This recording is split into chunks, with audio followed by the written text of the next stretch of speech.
So last వీడియోలో మనము ఒక నెట్వర్కింగ్ డివైస్కి రిమోట్లీ యూజింగ్ పట్టి అండ్ కాన్సోల్ కేబుల్ యూజ్ చేసి ఒక కనెక్షన్ ఎట్లా ఎస్టాబ్లిష్ చేయాలని చెప్పి నేర్చుకున్నాం కదా. ఈ వీడియోలో ఆ కనెక్షన్ ఎస్టాబ్లిష్ చేసిన తర్వాత ఏదైతే సిస్కో iOS ఆపరేటింగ్ సిస్టమ్ ఉందో దాన్ని ఎక్స్ప్లోర్ చేద్దాం అండ్ ఆల్సో ఏవైతే కమాండ్స్ మనం రన్ చేయొచ్చో అవి ఏంటో ఒకసారి చూద్దాం. ఇట్లాంటి టెక్నికల్ కాన్సెప్ట్స్ మనకు అర్థమయ్యే భాషలో సింపుల్గా ఎక్స్ప్లెయిన్ చేస్తా.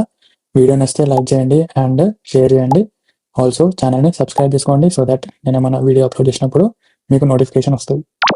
So first router boot process ఏందో అర్థం చేసుకున్నాము. దో నా దగ్గర ఒక ఫిజికల్ డివైస్ లేకపోయినా మనము సేమ్ బూటప్ ప్రాసెస్ ఈ Cisco packet tracer tool use చేసి అర్థం చేసుకోవచ్చు. మనకి స్క్రీన్ మీద కనిపిస్తున్న ఈ రౌటర్ని ఒకసారి డబుల్ క్లిక్ చేసుకుందాము. దాని తర్వాత ఫస్ట్ పవర్ ఆఫ్ చేద్దాము అండ్ దెన్ పవర్ ఆన్ చేద్దాము అండ్ CLI ఆప్షన్ మీద క్లిక్ చేసినప్పుడు మనకి ఆ బూటప్ ప్రాసెస్ ఏందో చూపిస్తుంది. ఒక ఫ్యూ మినిట్స్ వెయిట్ చేద్దాము సో దట్ ఈ బూటప్ ప్రాసెస్ కంప్లీట్ అవుతుంది. Alright, so boot up process complete అయింది. ఒకసారి ఏమైతే ఇన్ఫర్మేషన్ ప్రొవైడ్ చేసిందో అదొకసారి చూద్దాము. సిస్కో iOS ఆపరేటింగ్ వర్జన్ చూపిస్తుంది అండ్ ఆల్సో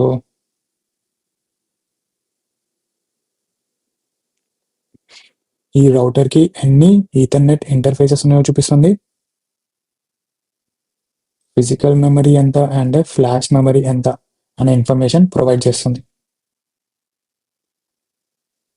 బూట్ ప్రాసెస్ అయిపోయింది. మనకి ఫస్ట్ వచ్చిన question, would you like to enter the initial configuration dialog. ఇదేంటంటే మనం ఎస్ అని ప్రెస్ చేస్తే ఒక set of commands or questions అడుగుతుంది. ఆ ఇన్ఫర్మేషన్ మనకి ఇనిషియల్ కాన్ఫిగరేషన్ సెటప్ చేయడానికి హెల్ప్ అవుతుంది. సో నేను నో అని సెలెక్ట్ చేస్తాను.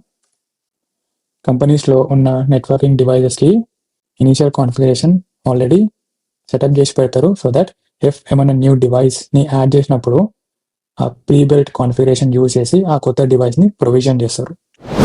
సో ఇప్పుడు మనము ఉన్న మోడ్ యూజర్ ఎగ్జిక్యూట్ మోడ్. ఈ మోడ్లో రెస్ట్రిక్షన్స్ ఉంటాయి, లైక్ ఎక్కువ కమాండ్స్ రన్ చేయలేము. సో ఈ మోడ్లో అవైలబుల్ ఉన్న కమాండ్స్ ఏందో ఒకసారి చూద్దాము. దానికోసం నేను సింప్లీ క్వశ్చన్ మార్క్ ప్రెస్ చేస్తా. ఏవైతే కమాండ్స్ మనకి రన్ చేయడానికి అవైలబుల్ ఉన్నాయో అది లిస్ట్ చేస్తుంది. దీని తర్వాత mode privileged mode. Mostly configuration or trouble shooting అంతా ప్రివిలేజ్డ్ మోడ్లో అవుతుంది. ఈ ప్రివిలేజ్డ్ మోడ్కి ఎట్లా వెళ్తామంటే సింప్లీ ఎనేబుల్ అని టైప్ చేస్తాము, ఎంటర్. ఇప్పుడు మనకి స్క్రీన్ మీద కనిపిస్తున్నట్టు రౌటర్ హ్యాష్ అయింది. ఇంతకుముందు రౌటర్ గ్రేటర్ దాన్ సింబల్ ఉండే. ఈ రౌటర్ హ్యాష్ ఉంటే మనము ప్రివిలేజ్ మోడ్లో ఉన్నట్టు. ఈ మోడ్లో మనకి అవైలబుల్ కమాండ్స్ని ఒకసారి చూద్దాము. అగైన్ క్వశ్చన్ మార్క్ ప్రెస్ చేస్తా